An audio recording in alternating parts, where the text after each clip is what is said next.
Well, the hacked emails from Hollywood's biggest executives and stars just keep on rolling in. So how did this happen? And could you and your computer be next? Tech expert Morgan Wright joins us. Nice to see you, Morgan. Glad to have you back. Good to see you again. All right. Was Sony an easy target for all these emails, or was this a sophisticated attack? Both. Sony, I think you're going to find that there's a lot of things that they did not do well, like keeping way too much information, not encrypting things. But then according to the FBI, this attack would have bypassed 90% of the computer defenses that companies have out there. So it was a very sophisticated attack, definitely state-sponsored, and they are definitely punishing Sony. All right. Who are they, and why Sony?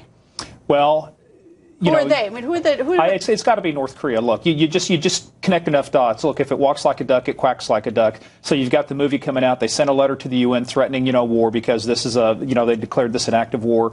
Sony was the one releasing the picture. And Greta, the thing, too, it's not just anonymous when they do attacks. They get the information, they release it like they did in Ferguson. This is an ongoing punishment for what went on. I got to tell you, I've been to North Korea 3 times, and I did not see all of North Korea. Nobody does because they so much control it.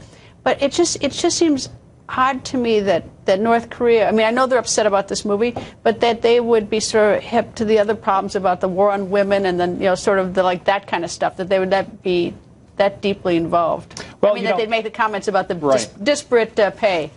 Well, when you looked at what Unit 61398 did of the Chinese People Liberation Army, they actually went out social media. They're very sophisticated. They understood things, so they could put things in context to get you to accept emails and do things. North Korea is learning lessons from their neighbors. I will say one thing, though. I was at a dinner one night in North Korea, and they asked me about something one of the senior executives at Fox News said in the New York Times.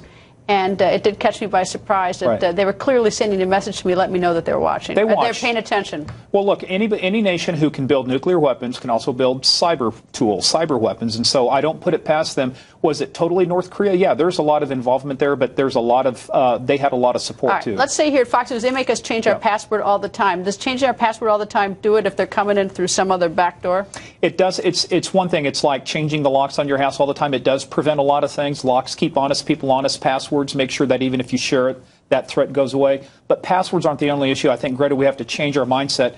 Companies have to assume now they're going to get hacked. It's no more about, hey, we're not going to get hacked. We can get rid of the passwords now. Well, no, I would suggest we're going to get hacked. Well, but you have to do. But the issue with Sony was they kept way too much information. They hoarded information, personally identifiable information. This is like having a company store credit cards from 5 years ago. I thought things didn't truly get deleted. Well, you can on your company, but like on some of these emails, think about a data retention policy. Why did they keep emails like this if it wasn't related to the business? This stuff needs to go away. Why did they write emails like that? There's that too. I mean, if they're dumb enough to keep them, if they're dumb enough to write them, they're probably dumb enough to keep them. But that goes back to a policy Sony should have. Not those should have, like if it's not business related, it's like the lowest learner stuff. Emails should have been kept. There's a law around it. Well, a data retention policy says, here's what we keep, here's what we don't. And this stuff should have been encrypted. This stuff was sitting out in the open. It should have been encrypted. Data at rest should be encrypted. Would have made it much more difficult to release. Morgan, thank you. Always nice to see you. You bet, Greta.